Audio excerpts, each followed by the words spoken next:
I'm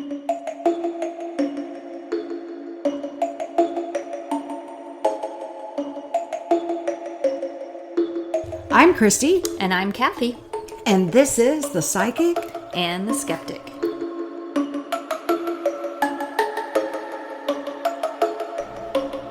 Welcome to the 10th episode of our podcast. Can you believe it? We're on 10 now. We're double digits. Oh, man.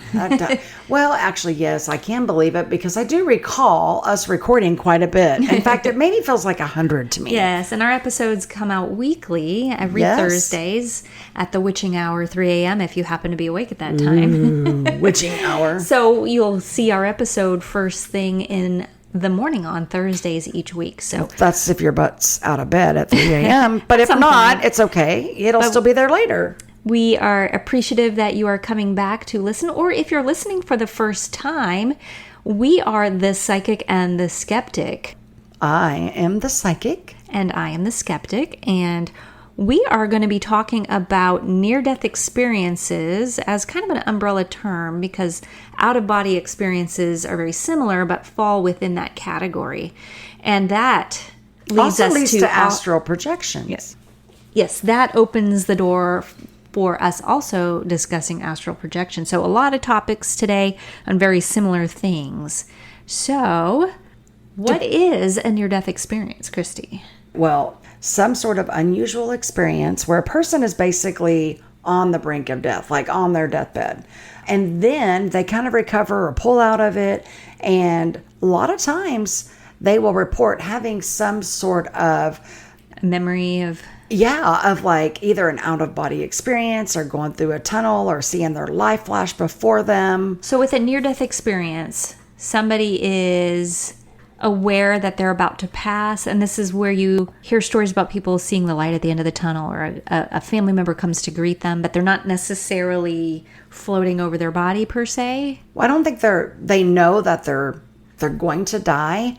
I think it's just they're in that state, and then it's suddenly they do die, but then they're consciously aware of their death. Okay. And what's around them. I mean, you hear all the time stories of, oh, I saw this this tunnel of light, right? Or, oh, I saw my mom and dad, or, they start to describe these experiences. Right. And what's interesting is some people have actually, studies have been documented of what these people have reported seing. Right. Studies or just stories have been documented and published. So there's lots of that out there. Yeah. So a near-death experience means the person recovers and they come back and they're able to tell their story. Correct. And sometimes those stories include an out-of-body experience. So how would we define that? Okay, so this is where a person feels like their consciousness or their spirit or their soul, whatever you want to call it, disconnects from their physical body for a bit.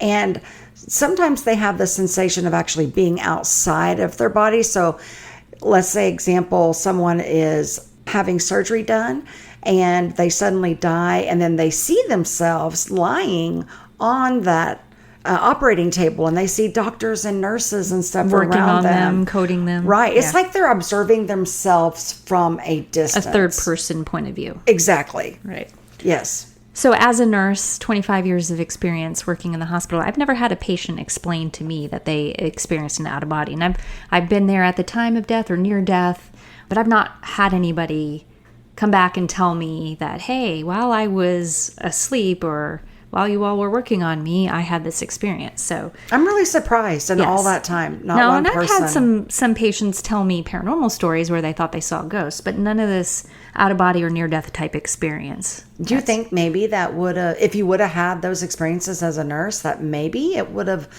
lent some more credibility to you believing more in OBEs? Because I understand neuroscience a little bit from a nursing perspective, and I'm definitely going to get into that as the skeptic on this episode. Well, folks, let me see if I can convince her at some point in this podcast when I get to my actual stories. Well, get ready for a little neuroscience lesson coming up in a little bit. So an out-of-body experience, you're able to witness yourself in the room that you're in or whenever whatever is going on. Yeah, you're like looking down at yourself or right. observing your Right. body wherever you're at. But there's a similar form to that called astral projection. Yeah. So describe to us what that is. Astral projection is like an OBE, but when you leave your body in an astral projection, you actually travel and go to like a different plane or a different dimension somewhere outside of that normal environment where your body is. So Does that make sense? Yes. So this could be like the stories you hear when people say they died in the hospital room and then they went to heaven or they went somewhere. Yeah. And we have stories to share with you about that too. For sure. Yeah. Okay, so how common is this phenomenon? How often do people experience out-of-body experiences? Well, believe it or not, according to the National Library of Medicine, they've got something published out there on out-of-body experiences and their neutral basis. Out-of-body experiences actually occur in about 10% of the population.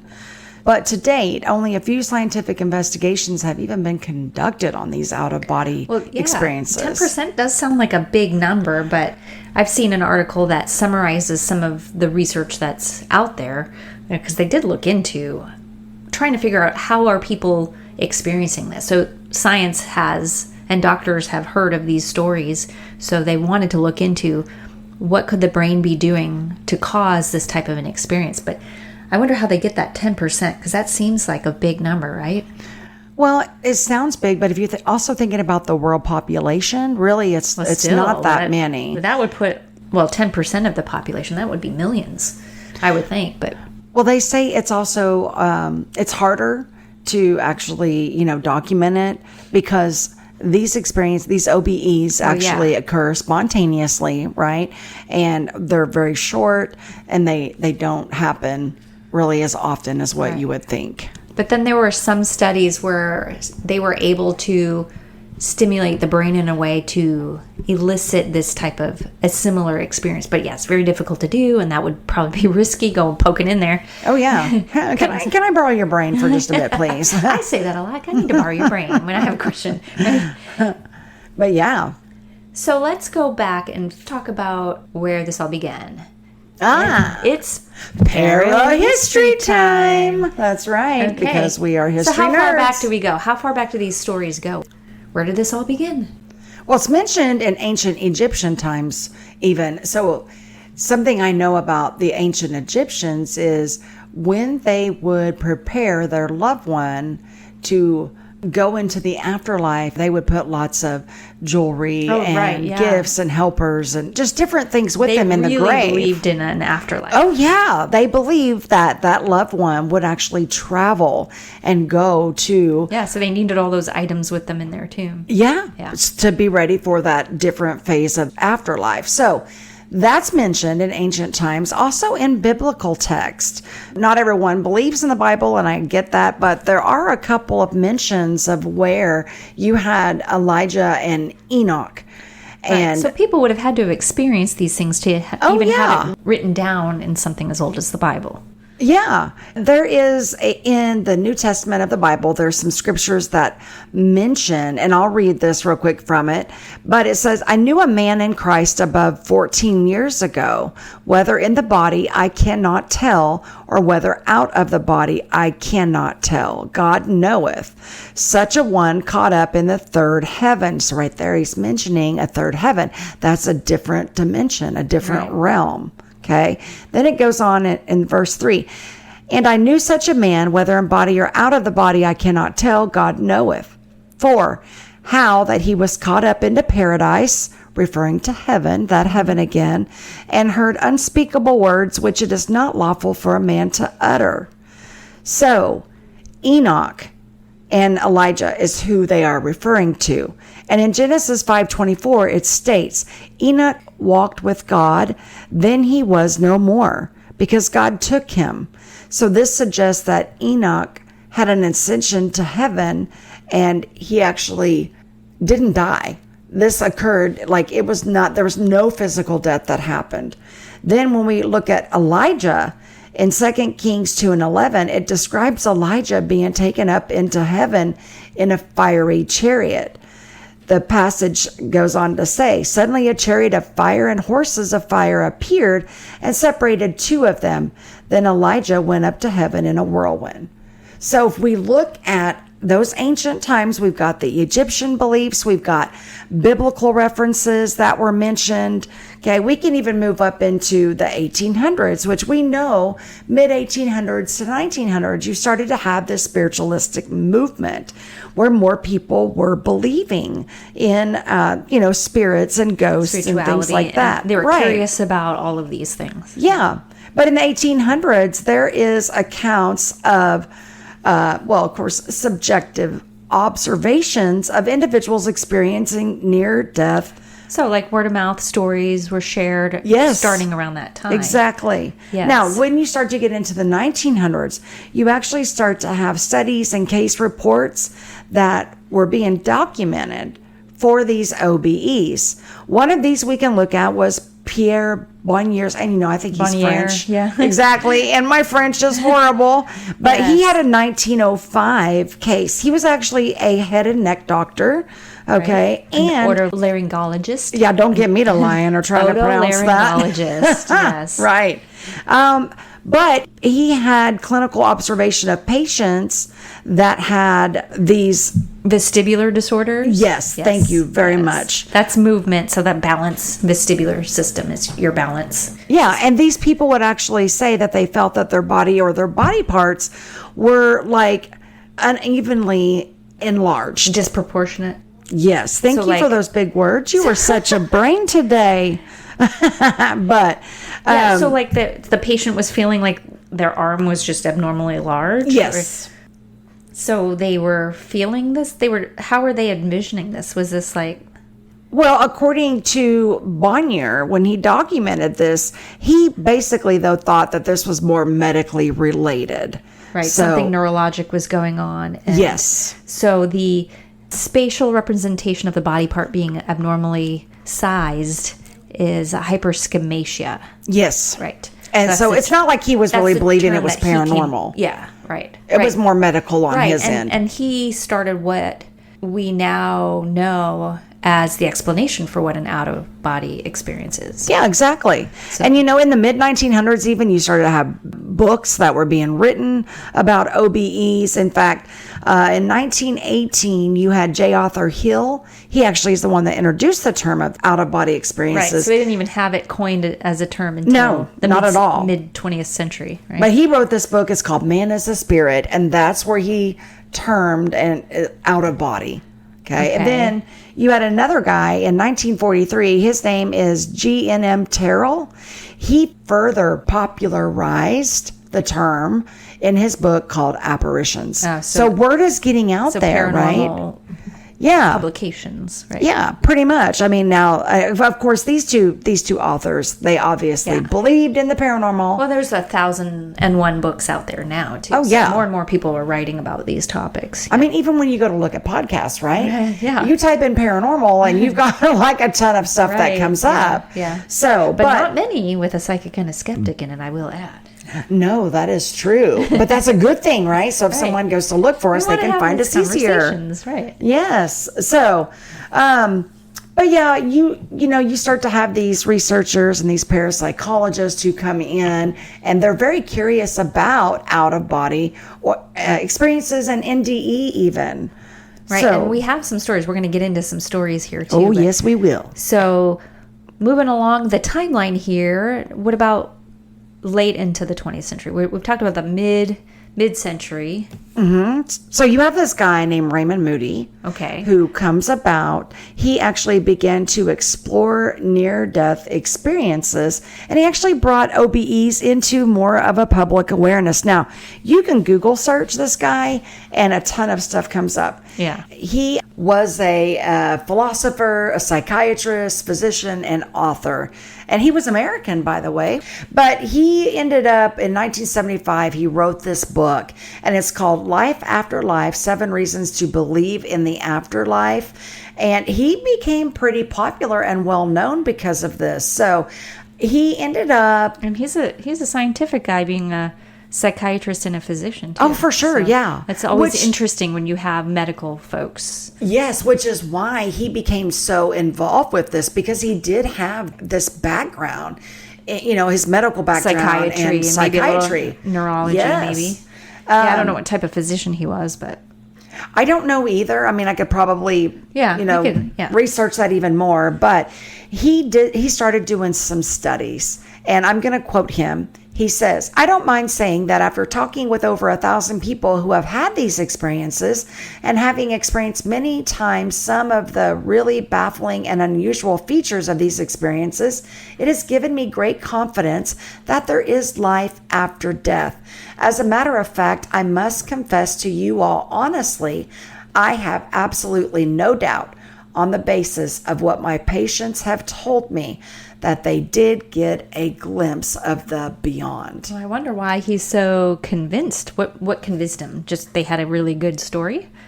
Well, that, and he also had his own personal experience. Okay. So before I actually continue with this, I do want to give a little warning that this next part could be triggering for some people because it does deal with suicide. If this is a trigger for you, I apologize. You may want to go ahead and fast forward for a couple of minutes. So in 1991, Moody actually attempted suicide, but he ended up having a autoimmune disease. In his case, it would destroy his thyroid tissues. So normally he wouldn't have any suicidal ideation, but with this medical issue going on, he actually did. Now, we won't get into exactly how he attempted suicide, but I will say that he came so close to death that this actually helped him to believe in out-of-body experiences. So during an interview, he was asked to describe what happened.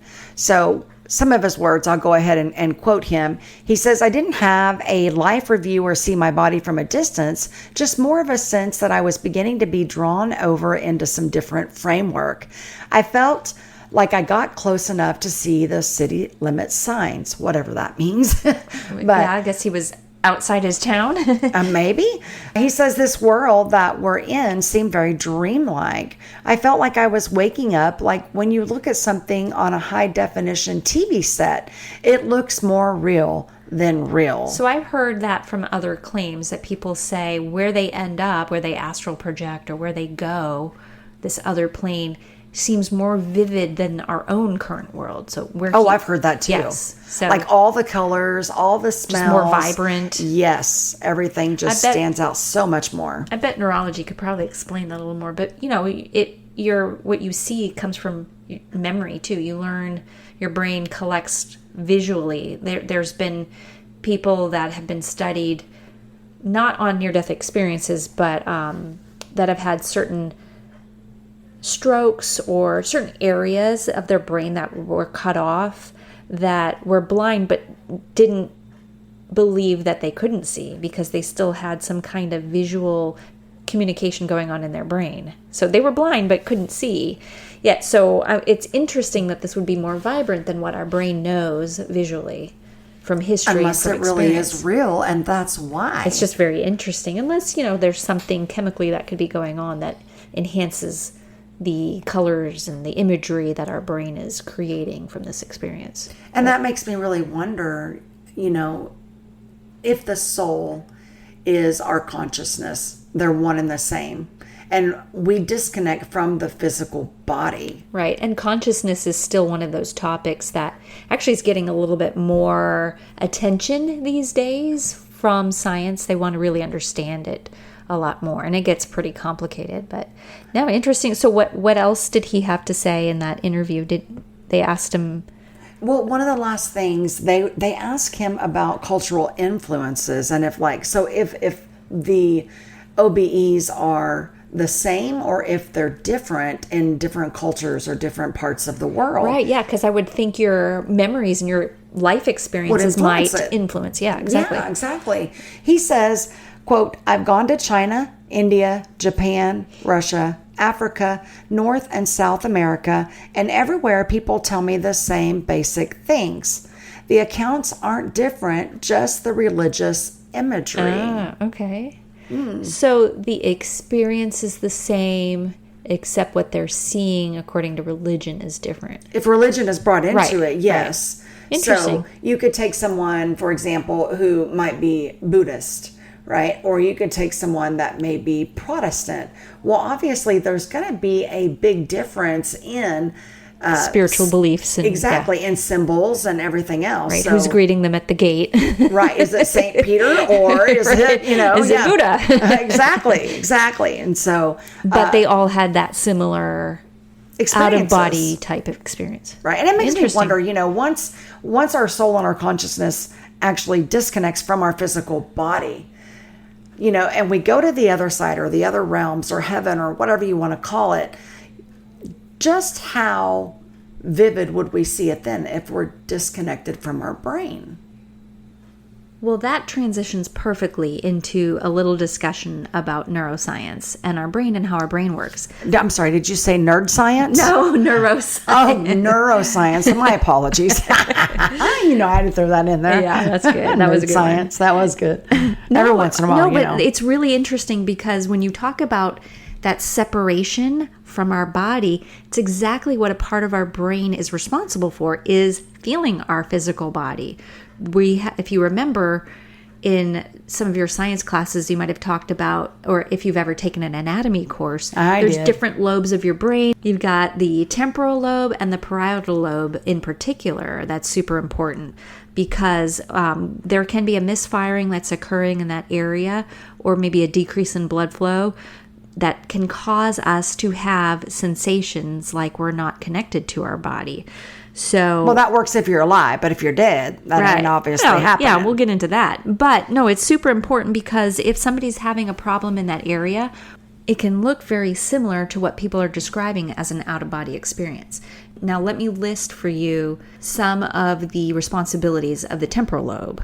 So this is where your brain has auditory processing, or your sound processing, memory formation, emotional regulation, and language comprehension. So when you think about out-of-body experiences, these are some of the things that they might be feeling. Wow, okay. Right? And then the parietal lobe is responsible for sensory integration, so processing information from touch, temperature, pressure, and pain.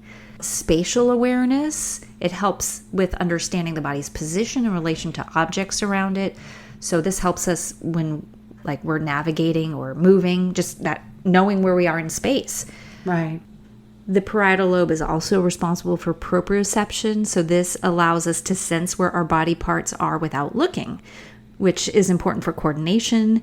And it's also responsible for complex movement learning. So assists in planning and executing precise movements, such as writing or using tools. Mine must be a little messed up because, I'm kind of clumsy at times anyway. That's a different part of the brain. That's the cerebellum. That's responsible for balance. But that in the back of our head is also our occipital lobe is responsible for vision. And so that's not involved in some of these brain anomalies when it comes to out-of-body experiences. So it makes sense if you're still visualizing what's going on in the room around you, but you feel like you're in a different place. So let me get this right. My psychic eye that I feel up front is really connected to the back. No, your actual eyes are connected to the back of your brain. So I actually have eyes in the back of my head. We all do. Okay. Yes. No, but that's the part of your brain that processes vision. So what you're seeing with the eyes in the front of your head. Who knows where that third eye comes from? Oh, okay. But it makes perfect sense with your brain. Brain is fascinating. And when it's misfiring, so your brain has neurons and there's electricity that flows along these nerve cells that communicate messages to the rest of our body, or also our central nervous system is where we have all our cognitive function, and all of those things are occurring. So seizure disorders are a misfiring of that electrical activity in the brain. Sometimes there's not really a primary cause for the seizure activity, and that's where epilepsy comes from.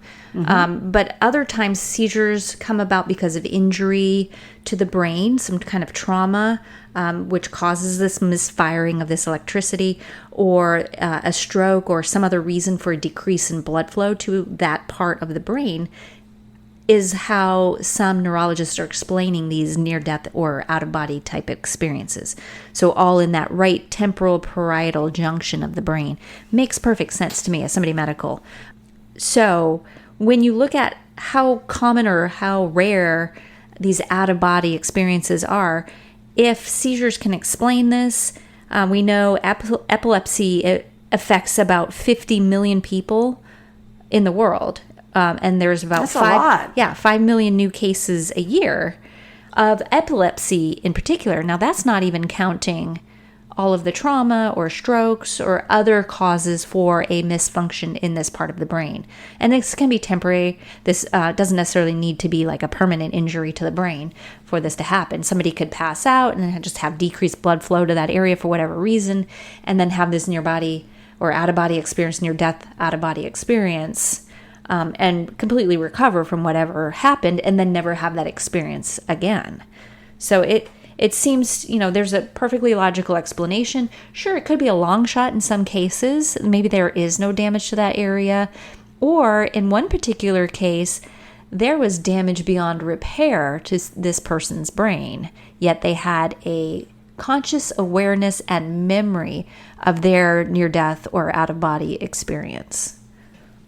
Which leads me directly into the story of Dr. Eben Alexander. He's the neurologist that wrote the book Proof of Heaven. Oh, I know. That was such a good book. I read that, and Yes. wow, that was a great story. That is a good recommended read. It's very interesting because it really opened my eyes to the concept of life after death or these near-death experiences. Now, I still truly think that there is a neurologic explanation for what he experienced, but this guy is a neurologist. Okay, he's an academic neurosurgeon, has 25 years of experience as an academic neurosurgeon, which includes 15 years at Brigham and Women's in Boston, also Children's Hospital and Harvard Medical School in Boston.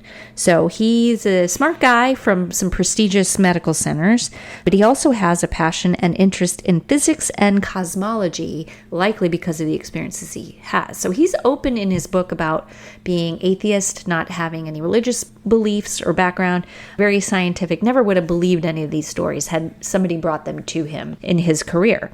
He just had never seen any proof of this as a neurosurgeon in his career. So without giving it all away, Just do a spoiler alert.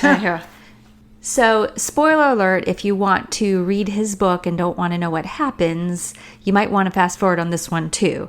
But what happened to Dr. Alexander is back in November of 2008, he obtained bacterial meningoencephalitis, or basically bacterial meningitis. But his cerebral cortex was completely not functional. He said of course, he survived this, so another spoiler alert. Right. He survived this and got to go back and look through his own medical records and his own scans, MRI, CT scans, and he saw, and basically in his book describes that his brain matter was pretty much liquid. It was mush. That bacteria had just done a number on his brain. So it was not functional at all. Yet he experienced visions and has vivid memory of this time. And so I really highly recommend going in and reading this book, just how he describes things. And even from a neurosurgeon's perspective, he explains things in a very matter-of-fact way that's easy to understand. Right. He was very skeptical, like you were saying in the beginning. Like he didn't believe in anything, right? And he was or spiritual. He was trying to debunk it. He was trying to. That's why he went through his medical records. Like, how could this be? What, I have all these memories. Let me look at my brain scans. I mean, he was curious about his own progress in his disease process. Now, he was having frequent seizures, so this is why they put him into a medically induced coma, to protect him and to protect his brain. That happens a lot in medicine, that we intubate and sedate somebody just to rest their brain and let them get through this infection and this infectious process. Did he ever die at any point in this? I can't remember from the story. Was he? I mean, technically, his brain wasn't functioning. His heart was functioning.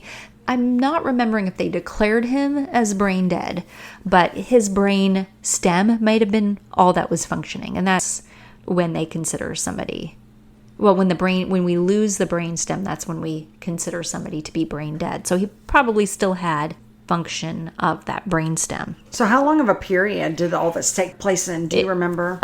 7 days. Wow. So, yes. Okay. So this experience was only a week long, but he has, and time was not really a thing for him. I mean, he's got a whole book on what happened during this 7 days. Which makes sense, really, because our time on this side is not like their time on the other side. Right, and also from a neurologic perspective, you could see how time would be lost. I mean, we have people all the time in the ICU that lose sense of time. We call it an ICU psychosis, and it just creates some confusion for them when you're in a room with no reference point of time, passage of time. So it gets very difficult. So I can see how he probably would have had this. And even though somebody is sedated and intubated, we're breathing for them and we have medications making them sleep, there are many, many cases where people are aware of what's going on in the room. They can hear us talking to them. This is why I teach all my nursing students to never just, always treat somebody with respect, but you can still talk with people even though they're sedated. They might still hear you. Right. So he might have some confusion about what he was hearing. Again, we've got the temporal lobe responsible for the auditory input that it's receiving. I wanted to say, you hear all the time of people being in comas but they're aware of like who comes to visit them and like what is being said. Right. And in medicine today, we're trying not to keep people completely under. We want to give them wakeful periods so that they can maintain their brain function and make it easier for recovery. But this was in 2008, so and he had a major illness going on, and with all his brain scans, they were not expecting him to survive this at all. Right, that had to be some really bad bacteria. Yeah, meningitis. it's a miracle on its own that he even came out of it. So, but he has these memories, and he'll describe in his book, if you go back and if you're interested in reading it, you'll hear how he describes what he saw. He definitely describes the transition to heaven and how he had conscious awareness of where his body in space could float to. So it's really difficult to describe. He does it best, of course, because it's his own experience. Right. But even he couldn't really put it into words. How did he know it was heaven then? Well, he didn't realize it at the time. I think in reflection, he was realizing this must be what heaven is. The immense love that he felt from this light. It was just a completely all-encompassing sensation. So, our brains are amazing things. What fascinates me about this story is if it's true that his scans are what he describes them, he should not have had any conscious thought. So it kind of raises more questions for science about consciousness, and is consciousness a part of our physical brain? And he's even questioned his colleagues in science. If consciousness isn't part of our brain, how can you explain what happened to me? So maybe our consciousness is just our soul. Right. And that's where his questions are. And he says that's what he is seeking to explore further. And he's written a couple other books since then. But he's been criticized. Esquire magazine had a blog post about him, refuting his claims. And Dr. Alexander says, well, they cherry-picked some things in his past to kind of discredit him. And, everybody has mistakes that they've made in their career. And sure. So they found these little old stories from way back and said, discredited everything he ever said. And he was a pretty renowned neurosurgeon. He worked at the best hospitals in the world. So, you always got to have your naysayers out there, exactly. though. You know what I mean? Right. But, of course, they were trying to discredit his stories based on some unrelated things in his past. The book was also criticized by other scientists for simply not having evidence of this vision. I'm like, well, how do you record what you saw? You can't. You just have to take somebody's word for it. So that's where I sit. Sleep-induced coma, medically induced coma. Are they expecting him to get a pencil and document every moment? Well, even still, that's still someone's own subjective perception of what they're experiencing. Yeah. So he responded back to this criticism by stating that his experiences were fully immersive and completely different than any type of hallucination. And he went out there and he tried some kind of toad slime out in one of the Amazon kind of, this nature like drug that people can hallucinate off of, and just to try to re-experience and maybe see, is that the same thing that he had experienced when he had meningitis. And he said they were two completely different scenarios. So he intentionally did drugs to be able to. I don't want to get him in trouble for this, but I mean, you can travel to certain places and there's some interesting tribal medicines that cause some crazy things to our brains. And I'm sure. And he said that was a completely different experience. I mean, drugs are bad for you, though, right? But this led to some other scientists saying, well, maybe our bodies can create an endogenous form of such a drug. And that's just, there's no proof of that anywhere. And that's for him to do something like that, though, he must really be. This really impacted him. Yeah, exactly. I mean, this was an incredible 7 days that changed his life. Yeah. So, but he predicted that critics were going to jump to these conclusions. It's just what we do in science, and these folks already jumped into criticizing him before even looking through his medical records or even reading his book. They just jumped right to saying, oh, no, he's just crazy. He doesn't know what he's talking about. It's those crazy skeptics. I'm telling you, they're out there. But when you convince a skeptic like him, it really makes you want to stop and pause. I mean, it's not to say that just because somebody else is a believer that their story isn't true or valid. I mean, or credible, yeah. Right. It's just, when you have somebody who strongly argues against those things to then have their mind change, that's really compelling, right? Well, and here's something else. I mean, really, why are you even trying to convince others? Right. So, like, on my viewpoint with what I do and different experiences that I've had, I can put it out there, sure, and you're going to get those critics, right? Those people that are just negatively critical. But do I really care? No, well, I don't. I think people just want the truth. And so we want the evidence to support.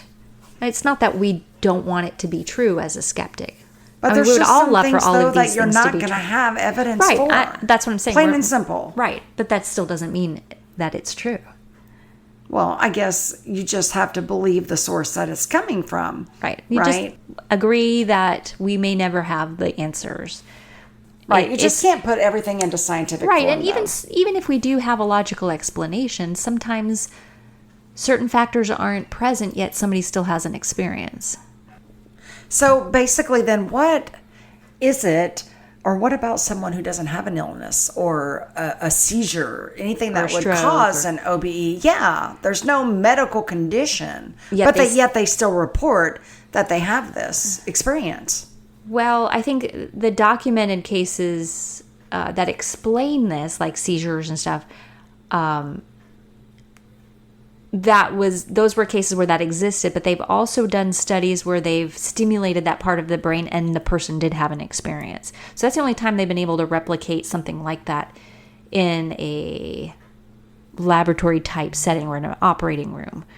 But I think sometimes, if you look at seizures and strokes, sometimes people can have mini strokes or things that we don't detect from a CT scan. Like it resolves itself before we can capture an image of what was happening. So decreased blood flow and seizures can explain this. There could be other causes for it that maybe we're not aware of or that isn't really measurable by our diagnostic tools, like CAT scans and MRIs, for example, or blood tests.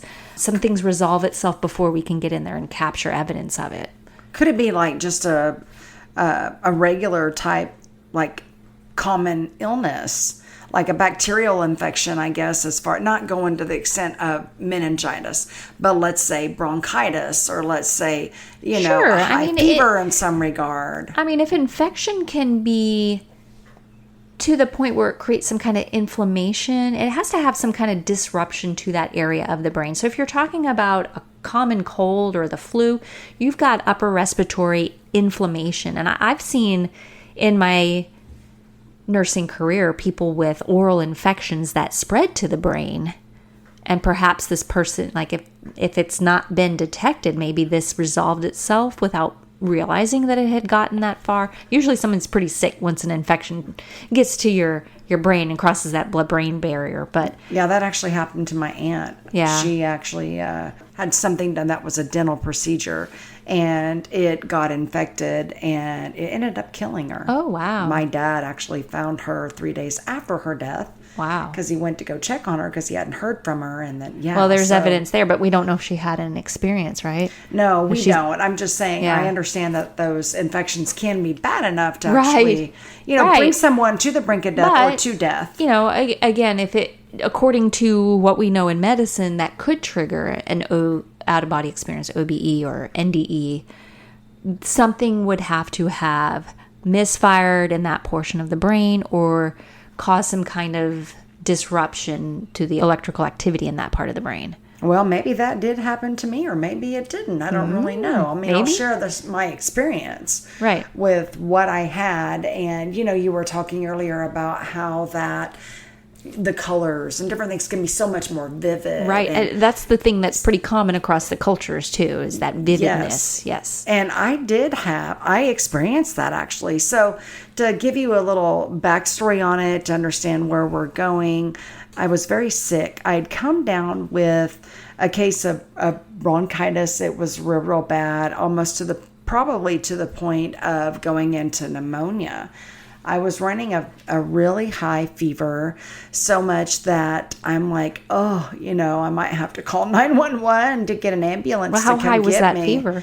The fever was, if I can recall, it was about 104, 105 fever. It was up there. So I've already got my... You got your comeback, do you? No, I've already got my theories, but carry on. Okay. So I was laying in bed, and I was feeling like crap. I mean, it seemed like even ibuprofen or Tylenol, whatever, wasn't even helping. I remember I had a washcloth on my forehead, and I was laying in bed. The washcloth was, to help bring down the fever. And I also remember falling asleep. But before I fell asleep, I told myself, look, if I'm not feeling any better by the morning, I don't care if I have to drag myself to the emergency room. That's where I'm going. So I'm laying there in bed and with this washcloth on my head, and I fall asleep. I don't know how long I had actually been asleep. I just know it felt like it had been a few hours already. So I felt this tap on my arm area, and I look up because it woke me up, and I look up, and there was this beautiful angel. So she had long, flowing white hair. It was probably waist length, and she was in this white garment of some sorts, and she was very bright. And I don't know of any way, I guess, to describe it other than the color of her and the brightness of her was unlike anything I had ever seen before. And she held out her hand, and she told me, come with me. And I was like, I'm not arguing, right? Oh. I took her hand, and I got up out of bed, and then I remember turning around and looking, and I saw myself laying there in bed with that same washcloth on my forehead. So I follow her, and we go through the wall. And as we go through this wall, I see these sparklers of colors: yellow, purple, red, blue. It's just, I don't know. And the colors again would just pop, very vibrant.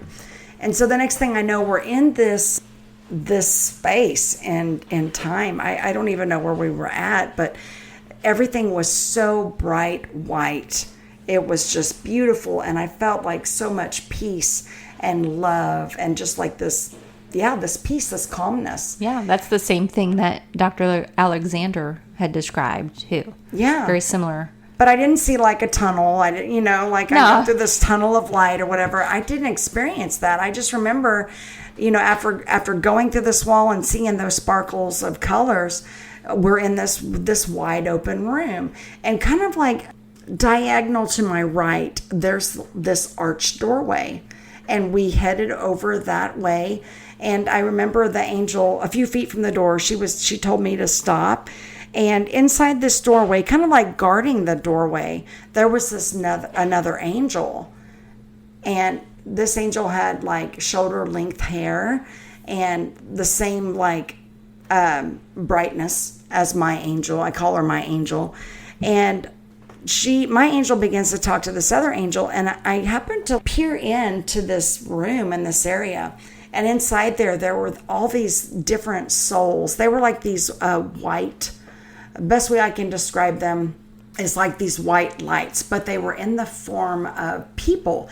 And I could make out every detail about them, from what they were wearing to their eyes, their mouths. Were they looking at you? Yes. They were actually, okay. I was peering in. So they were looking out at you. They were looking out at me. Did they look familiar to you, like family? Yes, but no. Their energy felt very familiar to me, but yet I didn't know exactly who they were. That's interesting, because that amnesia piece is something that also Dr. Alexander had experienced as well. Like, he kind of forgot a little bit about himself. Like, he lost his ego a little bit, which may have a neural connection as well. Okay, well, I can tell you to continue. I remember this one guy in particular. He was wearing this hat and this suit, and they were smiling at me. And, this guy is like, he's got his arms stretched out, like motioning to me. Okay, come on in. Come on, And I remember, I wanted to go in there so badly. Wow. I didn't even think about my family. I didn't think about my daughter at the time. It's so weird. That story's the same every time you hear it. Yeah. I just wanted the pull to go in. Yeah. And then my angel came back over to me, and she said that we had to go. And I told her, I'm like, no, I want to go into this room. And she's like, no, we have to go. She's like, because there's a lot more people that you still have to help. And she took me by the hand again. And the next thing I know, we were standing in my bedroom. And I saw myself laying there in bed with that same washcloth on my forehead. And I don't know how I got back into my body or what. I know the angel disappeared. And the next thing that I know, I woke up, I sat up in bed, I took the darn washcloth off my forehead, and my fever had broke. And I remember thinking, oh my gosh, what an experience. So you immediately remembered you were the whole experience. Yeah, I didn't even feel like I was dreaming. I really felt like I was in that place. And so, I don't know. You can call this NDE, near-death experience, or OBE, out-of-body experience, whatever you want to call it. Did I astral project? Did I go to another plane? I mean, right. I don't know. What's your thought? Before you give me your opinion, sorry. Yeah. I will say that no one can convince me that this was not real, that this was not a genuine experience. Just based off of what I saw, what I felt, it was all very, very real to me. Right. And I will tell you, after this happened, I feel like my gifts enhanced even more. Well, you were also given purpose, too. Oh, yeah. Yeah, you had to record some podcasts. Yeah, well, not just to record the podcast, but why was I told that I had to go back? Because I had a lot more people to help. Right. And well, how long ago was that? So, yeah, this was probably 10 or 15 years ago. Yeah. 2013-ish, I guess. And you've helped a lot of people since then.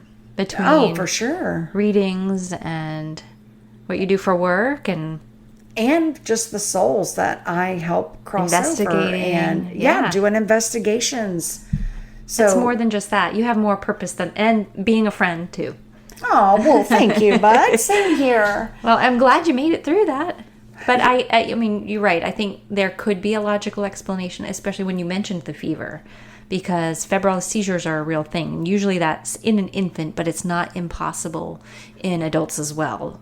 So it could have been some inflammatory, especially with a fever that high, about 104. Mm-hmm. You could have had some kind of mild seizure activity in that temporal lobe, temporoparietal junction during that time. Well, thanks for that medical explanation there, nurse. But I will tell you one thing. I don't believe that from a metaphysical point of view. Well, sure. And I don't believe it was anything medically induced. I do believe that I had a true And that's experience. Exactly, even what the neuroscientists will say, when they've stimulated that part of the brain, it feels extremely real. So there is an explanation. It doesn't mean it didn't happen, but it also means that science can explain it too. So if you were to look at this, though, from a metaphysical point of view, right, would you say this is more theory. of an... Yeah, from paranormal theory. Right. Would you say this is more of like an NDE or an OBE or what? Well, near death, because it's possible this fever was bringing you to the brink of death, but your heart and your brain was still functioning, so you technically weren't dead. So it's maybe a little less of an NDE and more of an OBE, right? With astral projection for sure. So it could be all the above. Yeah, that's what I said. That's triple kind threat. of how I feel. Yeah, triple experience on those things. Yeah. And it's just something that has stuck with me throughout the years. Like even Sure, the way it that the impacts angel you. looked and... Right. Yeah, it impacted me greatly. Like I will never, ever, ever forget this Right. experience. And I truly believe that I kind of like... These died things, a little bit these things and are came life-changing. back. Absolutely. Even Dr. Alexander, I'll go back to him again. This changed his life. And so if you want to look at it from a medical perspective, if our thoughts and our memories and our beliefs and our consciousness is affecting what our experience is as we're having one of these NDEs, then why would somebody as a true atheist his whole life be having thoughts about heaven? How does his brain implant that? Right, especially when he didn't believe in heaven to begin with. Yeah, I'm an open skeptic. I mean, I definitely will lean towards science to explain these things, but, given if what he says in his story is true and 100% him not embellishing anything for the purposes of a book, then there's a lot more questions there. And that book kind of has stuck with me too. It made me ask more questions and maybe want to dig deeper into these theories. And I don't think we'll ever find proof of it. I think these are things that we're just not meant to have proof of, at least in this century. Maybe we'll find out. Maybe we'll have the truth to consciousness. Maybe science is going to help bridge that gap. Maybe it's something that coexists. It's science and the metaphysical are one and the same. Well, kind of like our little catchphrase, paranormal, the normal, just not yet understood, right? Yep. So there's a lot, I agree, that is just not understood yet. And I read Dr. Alexander's book, and I definitely could relate to it, right, based off my experience. Yeah. And that it's just made a shame me think that the it's critics true. really just toss anybody's credibility just based on a personal belief and what was so vividly true to him. And let's look into this further. Let's explore it further, rather than just toss all the hate mail out there at somebody. Right. And publicly, I haven't really shared my story other than in my book, right, Spirits Among Us. Right. But other than that, I really haven't talked openly about my experience and how all those I felt other with experiences things. out there, these people who were on the brink of death yet survived. I mean, that's what's amazing about these stories. Regardless of how we want to explain it, what happened and what they did, they're here to tell us about it. And do they that's change amazing. you? Absolutely they do. Sure. And it makes people better for having experienced it. I mean, people stop and think about their purpose, and maybe they want to contribute more to their families and their lives, even if it's just in their own personal life experience. I mean, you don't have to impact the entire world because you survive an event. I mean, if you make a difference to one person, it makes a difference to the world. Yeah, and let me say that this experience, of course, like I've previously said, it did change me in the fact that I think it really lessened my fear of death. Right. And crossing over to the other side.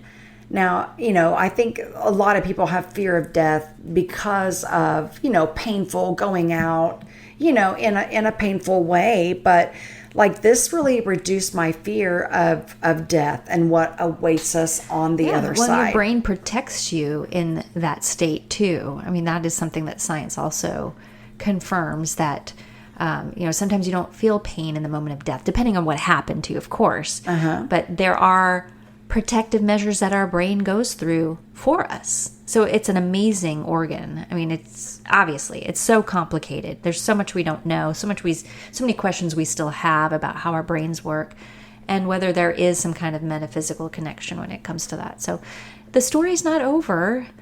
And if you have your own story about your own personal experience. Oh, I'd love to whether hear it's an those. OBE or NDE, please write into us. Or astral projection, even. Exactly. And we'll probably talk more about astral projections because that's We should really do interesting. another episode on that. Yeah, because absolutely. you know what? I actually have another experience that I can Yes. share with everyone Right. on that. But if we have a listener that wants to share their own experience, we'd love to read some of these on our podcast and share it with other people. So send it in, let us know. And let us know if you like these topics or if there's any other topics you wish that we would cover. Send that into psychicandskeptic, all spelled out, at gmail.com. And if you really are more of a skeptic or more of a believer and like the experience that I shared, I'd love to hear some feedback on that as well. Yeah, what do you think? What do you think about that? So write us in. Check us out on Facebook. We have a Facebook page now that you can go and give us your thoughts about our episodes. We will And post the an episodes Instagram there too. page. Yes, and we'll post a link to Eben Alexander's book. Oh, If you yeah. want to read that, we'll put that in the show notes as well. So you can find us wherever you enjoy your podcasts, and thank you for listening. Because the paranormal is the normal. Not yet understood.